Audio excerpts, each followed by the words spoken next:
Have you ever had your ears stuffed with cotton balls while being blindfolded trying to do simple tasks? Well, my name's Helen Keller, and I was both blind and deaf. How, you might ask? It all started in Tuscumbia on June 27, 1880. A healthy baby girl was born. At 19 months old, the challenge began. I got a horrible sickness called scarlet fever. The fever came and left. One day when my mother was bathing me, I just stared into space. She was confused and waved her hand in front of me. I didn't react at all. She was worried and was soon to find out that her little girl was now blind. Later on, when the bell rang for dinner, all the kids went to their houses and I was still standing there playing. My parents ran to me in fright and had even worse news on the way. Their little girl was now deaf as well. They didn't want their little girl to live in the dark, silent world, so they immediately went off to look for a doctor. We went to tons and tons of doctors, but found no help. My parents couldn't do anything, and I grew up having all the attention and doing what I wanted. But soon that changed. My baby sister Mildred was born, and she got most of the attention now. If I didn't get what I wanted, I started throwing tantrums. A year passed with no hope. We got an invitation to meet Dr. Bell, and we went, and he and I made great friends from the start. He spoke to my parents and recommended a teacher from Perkins Institution.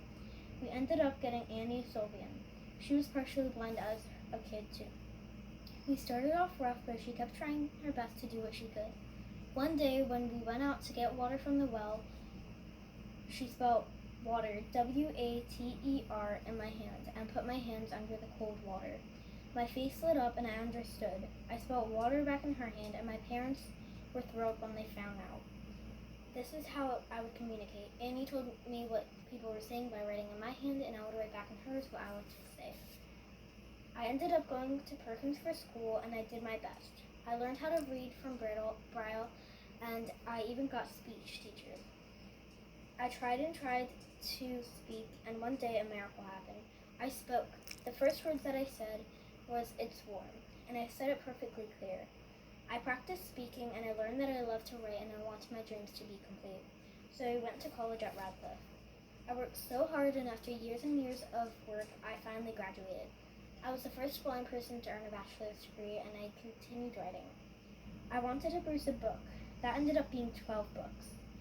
I started to be a speaker, and I spoke all over the world. I even advanced the rights of disabled people.